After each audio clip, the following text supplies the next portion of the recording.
Mask man ಅನ್ನ SIT ಅಧಿಕಾರಿಗಳು ಕರ್ಕೊಂಡು ಹೋಗಿದ್ದಾರೆ ಕೋರ್ಟ್ನತ್ತ. ಬೆಳ್ತಂಗಡಿ ಠಾಣೆಯಿಂದ ಕರ್ಕೊಂಡು ಹೋಗಿರುವಂತಹ ದೃಶ್ಯಗಳನ್ನ ನಾವು ತೋರಿಸಿದ್ವಿ, ಲೈವ್ ವಿಜುವಲ್.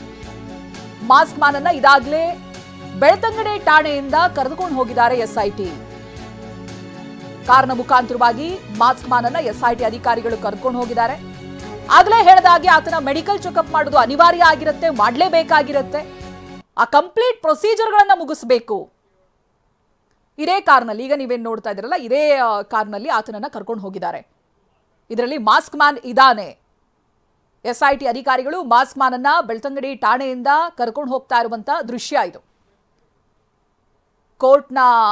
ಕೋರ್ಟ್ಗೆ ಪ್ರೊಡ್ಯೂಸ್ ಮಾಡೋದಕ್ಕೂ ಮುಂಚಿತವಾಗಿ ಆತನ ಮೆಡಿಕಲ್ ಟೆಸ್ಟ್ ಅನ್ನ ಮಾಡಿಸ್ತಾರೆ. ಎಸ್ಐಟಿ ಅಧಿಕಾರಿಗಳ ಮುಂದೆ ಕೊಟ್ಟಿರುವಂತಹ ಕೆಲ ಮಾಹಿತಿಗಳಷ್ಟೇ ನಮಗೆ ಲಭ್ಯವಾಗ್ತಾ ಇದೆ.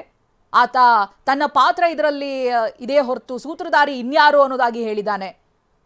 ಅನಂತರದಲ್ಲಿ ತಾನು ಹೋಗಿ ಅಸ್ಥಿಪಂಜರವನ್ನ ಅಗದಿರೋದಲ್ಲ, ಇನ್ಯಾರು ಕೊಟ್ಟಿರೋದನ್ನ ತಗೊಂಡೋಗಿ ನಾನು ಕೋರ್ಟಿಗೆ ಪ್ರೊಡ್ಯೂಸ್ ಮಾಡಿದ್ದೀನಿ, ಹೀಗೆ ಮಾಡು ಅಂತಾನು ನನಗೆ ಹೇಳಿದ್ರು ಅನ್ನೋದಾಗಿ ಹೇಳಿಕೆಯನ್ನ ಕೊಟ್ಟಿದ್ದಾನೆ ಎಸ್ಐಟಿ ಅಧಿಕಾರಿಗಳ ಮುಂದೆ.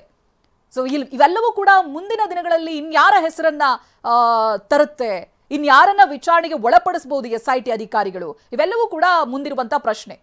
ಸಾಕಷ್ಟು ಬೆಳವಣಿಗೆಗಳಾಗ್ತಾ ಇದೆ ಪ್ರತಿ ಆಂಗಲ್ನಲ್ಲೂ ಕೂಡ. ಒಂದು, ದೂರುದಾರನನ್ನ ಇದಾಗಲೇ ಎಸ್ಐಟಿ ವಶಕ್ಕೆ ಪಡಿಸ್ಕೊಂಡಿದೆ, ಕೋರ್ಟಿಗೂ ಕೂಡ ಹಾಜರುಪಡಿಸುತ್ತೆ. ಅನಂತರದಲ್ಲಿ ಮ್ಯಾಕ್ಸಿಮಮ್ ಅಂತ ಹೇಳಿದ್ರೆ 14 ದಿನಗಳ ಕಸ್ಟಡಿಗೆ ಕೇಳುವಂತ ಸಾಧ್ಯತೆಗಳಿದೆ, ಅವಕಾಶ ಕೂಡ ಇದೆ ಕಾನೂನಿನಲ್ಲಿ. ಸೊ ಅದರಲ್ಲಿ ಎಷ್ಟು ದಿನ ಕೋರ್ಟ್ ಅನುಮತಿ ಕೊಡುತ್ತೆ ಅನ್ನೋದು 11 ಗಂಟೆ ಸುಮಾರು ನಮಗೆ ಗೊತ್ತಾಗುತ್ತೆ.